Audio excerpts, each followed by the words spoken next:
welcome to my channel. Aku Stephanie Michelle, biasa dipanggil Step Mitch.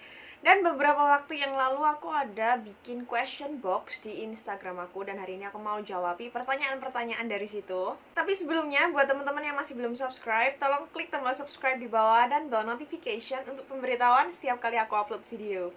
Gak usah lama-lama lagi, let's get to the video. Jadi di sini ada total 15 pertanyaan dan 6 diantaranya itu mengenai beauty, tapi 7 diantaranya itu personal information. Jadi stay tune sampai akhir video. Dan langsung aja, jadi di sini yang pertama ada tips tahu skin type dan skincare yang the best for us. Jadi aku rasa kalau untuk skin types itu ada beberapa skin types. Yang pertama ada oily, kemudian ada dry, ada combination. Ini yang paling umum, cuman untuk detailnya sebenarnya ada yang dehydrated atau acne prone, sensitif dan lain-lain. Dan sebagian besar aku rasa itu gabungan. Jadi yang paling umum itu sebenarnya oily dan juga dry. Jadi untuk oily biasanya itu cenderung pori-porinya tuh kelihatan besar.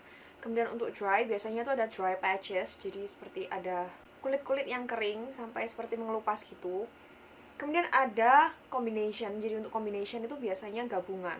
Kalau combination sebagian besar tuh di bagian T-zone-nya berminyak, di bagian pipi normal atau kering. Dan yang paling umum akhir-akhir ini tuh dehydrated atau dehidrasi. Ini beda sama dry skin type. Jadi untuk kulit dehidrasi itu untuk oily bisa dan juga untuk dry skin juga bisa.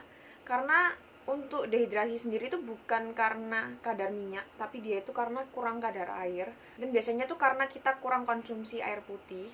Jadi untuk lebih detailnya bisa googling, karena ini sebenarnya nentuin skin type itu gampang-gampang sulit. Jadi ketika kita udah tahu, kita juga bisa pilih skincare yang sesuai sama kulit kita. Jadi biasanya kalau untuk yang oily atau acne prone itu bisa pakai bahan-bahan yang ada BHA atau salicylic acid. Itu untuk ngatasi jerawatnya. Kemudian bisa untuk control sebum juga. Kemudian untuk yang dry kita bisa pakai HA untuk eksfoliasi dan juga bisa pakai hyaluronic acid untuk kasih hidrasi lebih. Kemudian untuk kombinasi itu bisa disesuaikan lagi karena itu gabungan dari beberapa skin types. Dan untuk teman-teman yang punya kulit dehidrasi, kalian bisa konsumsi air putih lebih banyak dan juga pakai skincare yang emang untuk menghidrasi kulit kita. Pertanyaan kedua di sini, kapan up perawatan rambut? Kalau untuk aku sendiri sebenarnya nggak gitu research tentang rambut. Cuman kalau misal kalian banyak yang mau tahu, aku akan bikin video khusus untuk kalian. Jadi kalian bisa komen di bawah kira-kira kalian banyak yang mau tahu atau enggak. Cuman untuk umumnya, untuk perawatan rambut itu kalau misal kita keramas, kita pakai conditioner. Kemudian hair mask, biasanya aku tuh 1 minggu sekali. Dan kalau misal aku lagi pakai hair mask, biasanya aku nggak pakai conditioner. Dan kemudian biasanya pada saat kita setelah keramas ataupun pada saat kita sebelum pakai produk-produk yang ada panasnya seperti hair dryer atau catoan, biasanya itu aku akan pakai hair oil atau heat protector karena itu untuk melindungi rambut kita aja. Dan biasanya aku suka pakai argan oil yang dari punya L'Oreal yang Mythic Oil. Dan karena untuk rambut sendiri tuh aku nggak gitu research, cuman kalau misalnya teman-teman banyak yang mau tahu tentang ini, aku akan coba research dan aku akan bikin video khusus. Jadi buat teman-teman yang mau tahu bisa komen di bawah. Kemudian pertanyaan selanjutnya di sini ada rekomendasi hair tonic untuk rambut yang rontok. Jadi untuk aku sendiri, I've been there, malah waktu itu hampir sama sekali nggak ada rambutnya. Jadi di bagian belakang kepala aku itu hampir botak waktu itu. Dan untuk hair tonic sendiri aku rasa ini lebih cocok-cocokan daripada skincare. Atau itu untuk aku aja, aku nggak tahu. Cuman di kasus aku memang hair tonic ini lebih sulit carinya daripada skincare. Dan untuk aku sendiri aku ada 3 yang cocok di aku, yang work best di rambut aku. Jadi waktu itu ada coba beberapa produk dan nggak semuanya cocok. Jadi aku rasa untuk hair tonic itu cocok-cocokan juga. Jadi yang pertama itu ada Mustika Ratu. Aku lupa nama detailnya seperti apa. Aku akan coba taruh gambarnya di sebelah sini. Jadi dia tuh punya Mustika Ratu. Itu aku rasa dia tuh lebih cocok untuk numbuhin rambut. Cuman untuk mencegah rontoknya itu nggak gitu kerasa. Kemudian yang kedua, aku tuh juga sempet pakai dari punya Rudy Hadisuwarno yang ginseng. Dan itu bagus sih untuk ngatasi rontoknya. Cuman dia nggak gitu numbuhin rambut. Dan yang ketiga, aku tuh juga sempet pakai dari punya Sando. Aku akan taruh gambarnya juga di sini. Jadi untuk Sando itu aku rasa dia tuh cover both. Jadi bisa untuk rambut rontok dan juga untuk menumbuhkan rambut. Jadi buat teman-teman tergantung kalian itu butuhnya yang apa, kalian bisa pilih sendiri. Cuman dari segi harga sendiri aku rasa untuk yang Mustika Ratu dia tuh yang paling affordable, kemudian Rudy Hadiaswarno, baru yang Sando. Untuk yang Sando itu emang dia sedikit lebih mahal daripada hair tonic pada umumnya, cuman aku rasa dia kualitasnya bener-bener bagus sih, karena bisa untuk menumbuhkan rambut dan juga untuk mencegah rambut rontok. Selain perawatan dari luar, aku rasa apa yang masuk di tubuh kita itu juga penting banget. Jadi kalau misal teman-teman dehidrasi itu juga bisa bikin rambut kita rontok. Dan kita juga harus perhatiin gizi yang kita makan. Next, di sini ada rekomendasi pelembab buat oily skin yang bisa dipakai AM dan PM. Jadi untuk day dan night. Once again, skincare cocok-cocokan, cuman aku rasa juga tergantung seberapa oily kulit kalian. Tapi aku rasa buat teman-teman yang oily skin untuk dipakai AM dan PM, aku rasa COSRX yang oil free ultra moisturizing lotion with bird sap ini bisa banget kalian pakai karena dia tuh bener-bener ringan dan gak lengket sama sekali. Tapi aku rasa buat teman-teman yang mau cari moisturizer lain, aku rasa it's okay. Jadi kalian bisa cari yang formulanya memang oil free. Next, di sini ada tips make up supaya kelihatan glowing. Kalau untuk aku sendiri, biasanya aku tuh prep my skin pakai skincare. Jadi aku tuh jarang banget pakai primer. Tapi buat teman-teman yang pakai primer, kalian bisa sesuaiin aja sama kondisi kulit kalian. Dan untuk aku sendiri, karena aku T-zone aku berminyak dan pipi aku normal, jadi kulit aku kombinasi. Biasanya kalau misalnya aku lagi pingin make up yang lebih kelihatan dewy, aku akan pakai skincare yang hydrating dan aku menghindari produk-produk yang mattifying untuk skincare. Dan biasanya aku lebih memfokuskan untuk menghidrasi kulit aku dengan baik sebelum make up. Dan untuk base makeup biasanya aku juga nggak pakai yang glow, karena sebenarnya meskipun base makeup kita tuh matte, itu masih bisa kelihatan glowing selama kulit kita memang terhidrasi dengan baik. Apalagi buat teman-teman yang punya oily skin, pada saat sebum kita udah mulai keluar, kalau misal kita pakai base makeup yang glow juga, itu akan bikin wajah kita tuh kelihatan seperti kilang minyak gitu. Jadi minyaknya bener-bener banyak banget gitu.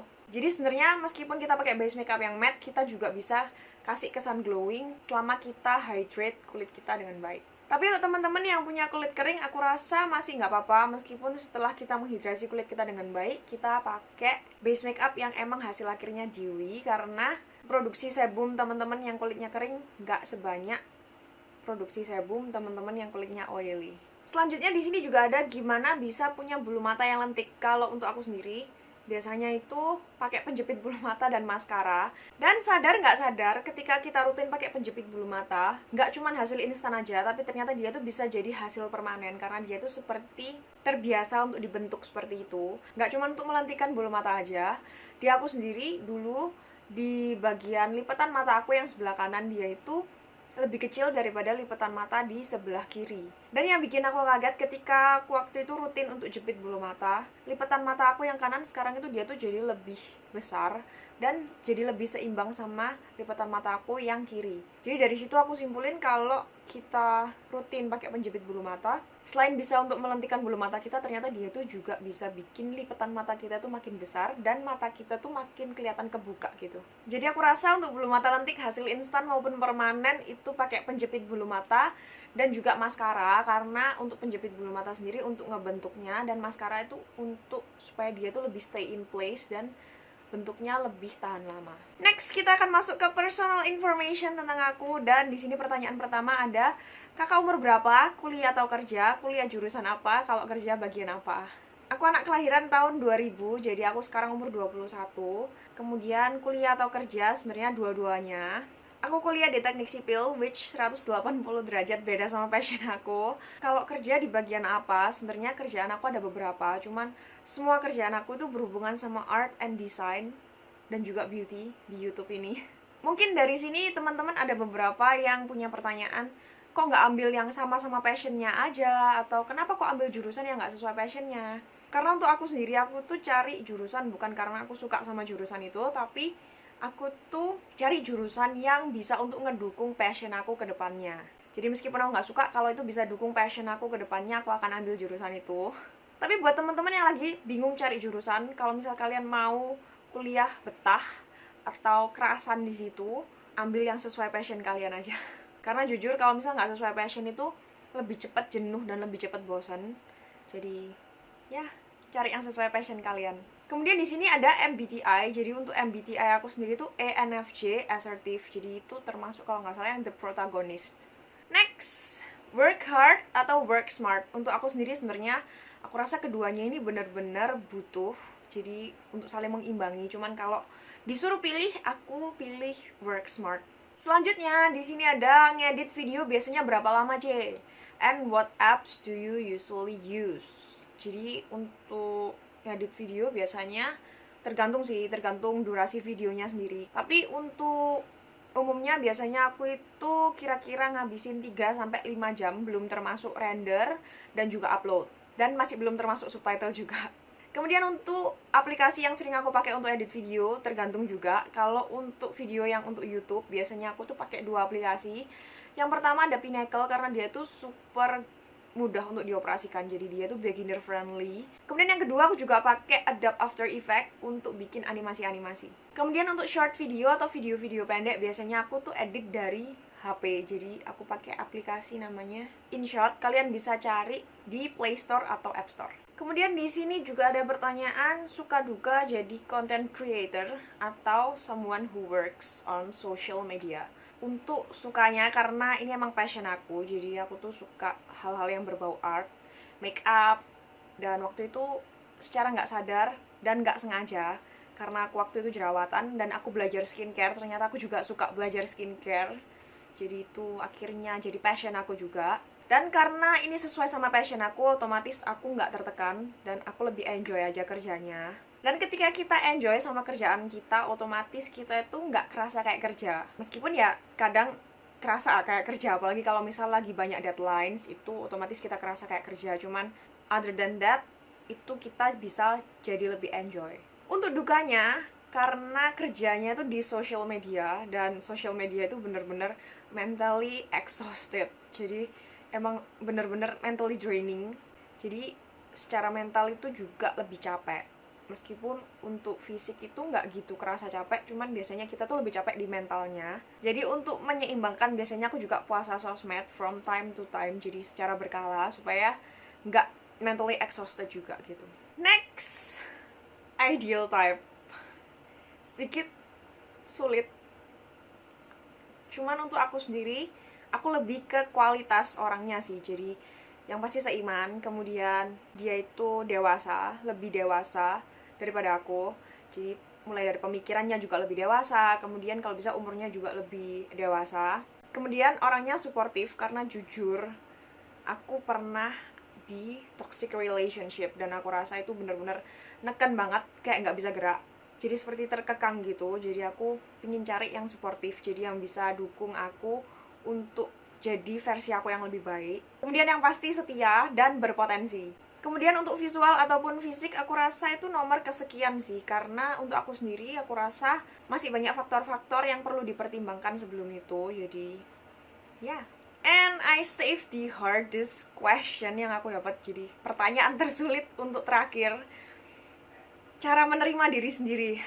Jujur untuk aku sendiri nggak aku pungkiri, kadang aku tuh nggak bisa menerima diri aku sendiri. Cuman aku selalu berusaha untuk itu. Dan cara pertama, dan aku rasa cara satu-satunya sih, itu dengan cara bersyukur dengan diri sendiri apa adanya.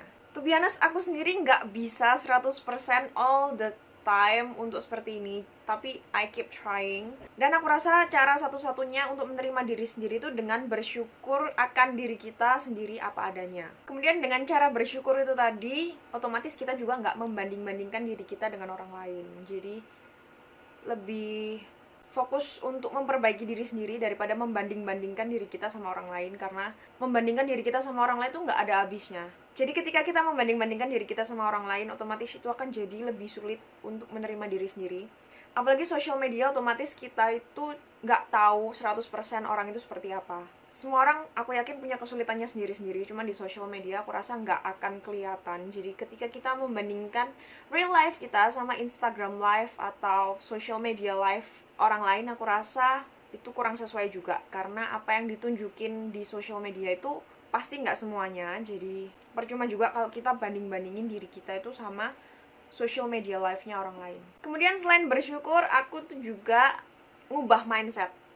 Memang sulit, cuman kita berusaha untuk bisa ngubah mindset kita. Dan aku tuh selalu bilang ke diri aku, I am enough because God is with me. Jadi aku dicukupkan karena Tuhan ada sama aku. Dan semua itu ada waktunya yang tepat. Jadi mungkin nggak sekarang, tapi nanti. Dan selama waktu itu, aku akan berusaha untuk memperbaiki diri sendiri untuk jadi orang yang lebih baik. Dengan cara itu aku bisa lebih mudah untuk menerima diri aku sendiri. Jadi untuk cara yang paling efektif aku rasa kita harus belajar dulu cara bersyukur sih. Karena aku rasa itu key point-nya dan itu cara yang paling efektif. Dan ya, aku rasa itu tadi video untuk hari ini. Jadi itu akhir dari Q&A session kita yang pertama. I hope you guys enjoy the video dan aku harap video ini bermanfaat juga buat teman-teman. Dan kalau teman-teman suka sama videonya, jangan lupa untuk klik tombol like di bawah dan share ke teman-teman kalian.